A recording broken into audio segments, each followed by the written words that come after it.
Shalom, shalom, que le Seigneur soit béni pour ces moments encore qu'il permet, qui nous donne de pouvoir entrer dans sa parole. Que le Seigneur soit béni. Et j'aimerais dire ici que nous aurons une série de partages sur une prière que le Seigneur a donnée à ses disciples, qui est la prière de notre Père. Donc qui se trouve dans Matthieu 6, versets 9 à 13. Donc voilà, nous allons partager sur cette prière-là.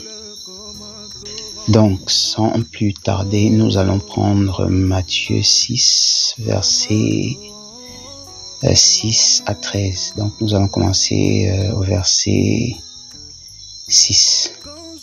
Voilà ce que nous dit la parole.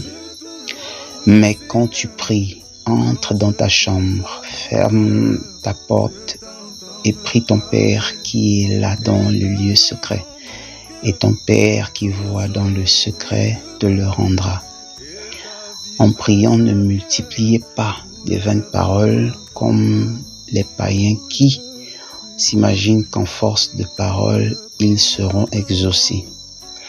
Ne leur ressemblez pas, car votre Père sait de quoi vous avez besoin avant que vous le lui demandiez. Voici le verset qui nous intéresse ici. 9. Voici donc comment vous devriez prier. Notre Père qui es aux cieux, que ton nom soit sanctifié, que ton règne vienne, que ta volonté soit faite sur la terre comme elle est faite au ciel. Donne-nous aujourd'hui notre pain quotidien. Pardonne-nous nos offenses comme nous pardonnons aussi à ceux qui nous ont offensés. Ne nous soumets pas à la tentation, mais délivre-nous du malin, car c'est à toi qu'appartient dans tous les siècles le règne, la puissance et la gloire. Amen. Ici, quand on lit Matthieu 6, versets 6 à 13, Jésus ici va présenter aux disciples le Créateur en tant que notre Père. Il va dire, quand vous priez, dites notre Père qui est dans les cieux, que ton nom soit sanctifié. Et Jésus met l'accent ici sur la fonction de Père, fonction du Père. Et bon, j'essaie un peu de faire des recherches, la définition d'un Père. Voilà ce que ça veut, voilà ce que la définition nous dit. Homme qui a engendré, donné naissance à un ou plusieurs enfants. Ça, c'est la première définition. Deuxième définition, père de famille qui a un ou plusieurs enfants qu'il élève. Et ici, Jésus, quand il va parler aux disciples, il va présenter le Père aux disciples. Il va dire, adressez-vous à votre Père parce que c'est votre Père. Il est celui qui prend soin de ses enfants. Le Père est celui qui prend soin de ses enfants. Et même la nature, la Bible nous dit que la nature nous enseigne. Quand on voit par exemple une poule, quand elle pond ses œufs, après les œufs éclorent, donc après il y a des poussins. Vous allez voir que la poule va s'occuper, va prendre soin de ses poussins en fait. La poule va emmener les poussins aux endroits où ils pourront picorer pour avoir quelque chose à manger en fait. Donc la poule va prendre soin de ses poussins. C'est la même chose aussi pour une chienne. Quand elle met bas, elle s'occupe de ses chiots. Donc elle va allaiter ses chiots jusqu'à ils vont arriver à un certain à plusieurs mois déjà ou bien à une année. Et donc, elle va s'occuper de ces chiots. Et en fait, le monde est régi de cette manière. Maintenant, nous en tant qu'humains, si un homme et une femme ils font des enfants et qu'ils n'arrivent pas à s'occuper de ces enfants-là, ça veut dire qu'il y a un souci à ce niveau, il y a un problème à ce niveau-là. Parce que il n'est pas normal que un homme a des enfants et il ne s'occupe pas de ses enfants. Ça n'a même pas un sens. En fait, c'est un problème. Cette personne a un problème en fait. Cette personne a un problème. Et Jésus ici va présenter le Père comme quelqu'un qui n'est pas incapable, mais quelqu'un qui est capable, qui s'occupe de ses enfants, qui prend soin de ses enfants. Alléluia. Et ici, Jésus va nous enseigner à ne pas nous inquiéter en fait, mais de faire connaître au Père, le Père, à Dieu nos besoins, ce dont on a besoin, et il prend soin de nous et il va s'occuper de nous. Jésus est en train de nous dire de ne pas se morfondre ou bien de s'inquiéter, parce que nous avons un Père dans les cieux qui prend soin de nous. Et pour ça, il y a un verset que j'aimerais prendre et on comprend ici que Dieu est celui qui nous donne d'abord la vie. Donc, c'est Dieu qui nous donne la vie. Donc, c'est le Père qui nous donne la vie. Ensuite, il s'occupe de nous. Il ne nous donne pas seulement la vie, mais il s'occupe aussi de nous. Et là, on va prendre un verset. On va prendre Acte 17, verset 28. Je vais lire, voilà ce que la parole nous dit. Car en lui nous avons la vie, le mouvement et l'être. Je vais reprendre. Car en lui nous avons la vie, le mouvement et l'être. Ici, on comprend que la vie qu'on a en fait vient du Père, donc du Créateur, de Dieu.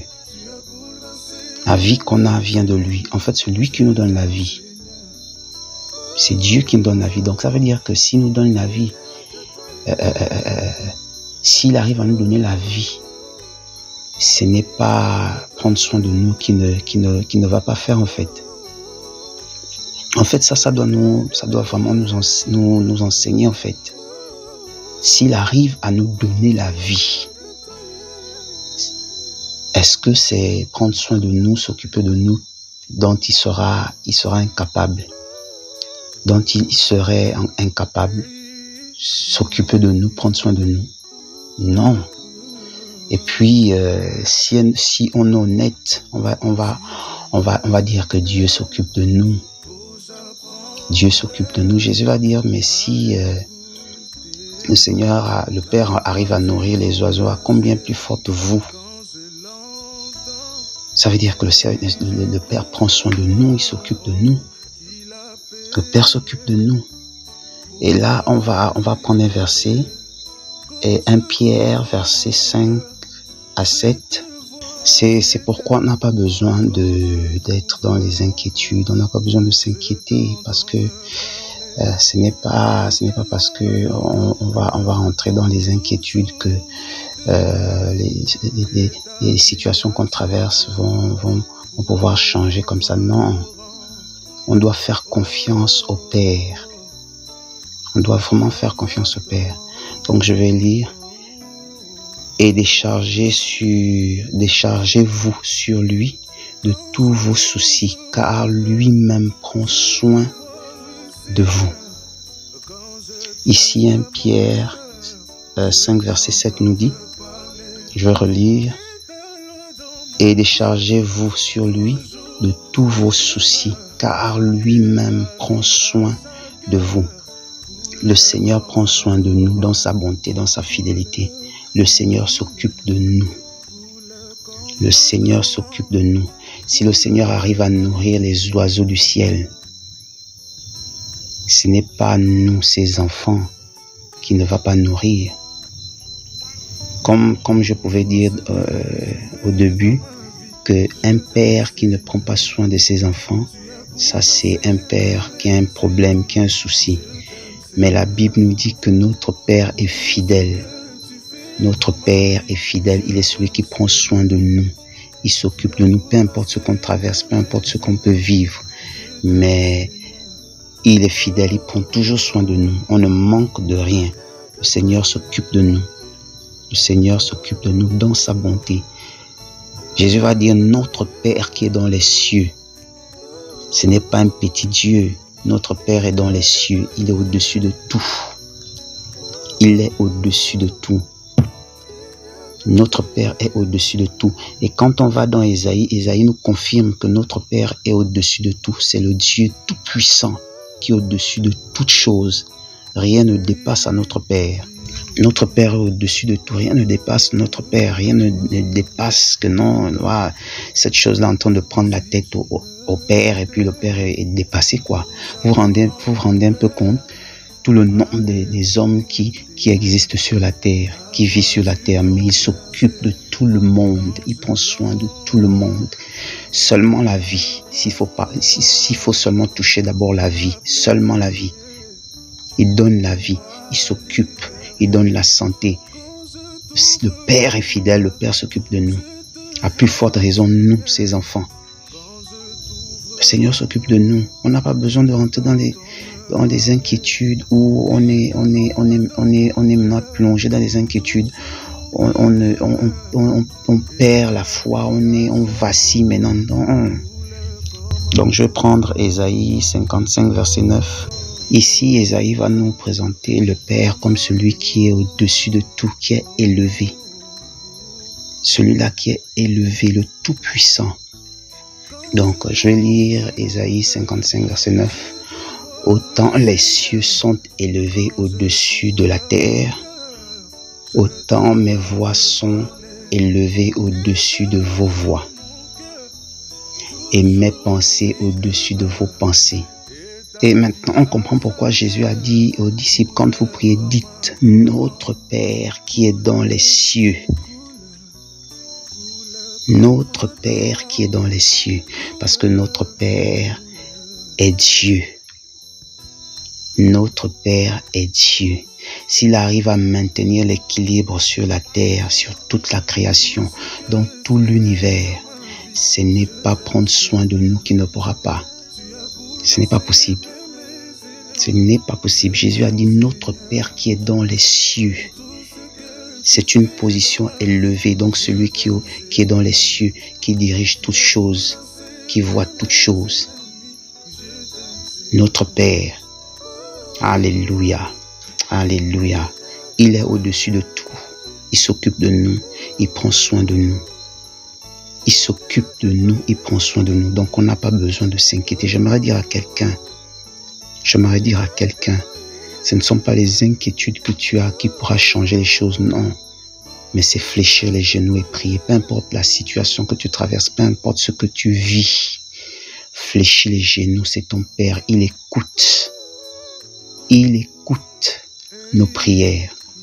En tant qu'enfant du Seigneur, on doit avoir la foi, cette foi-là.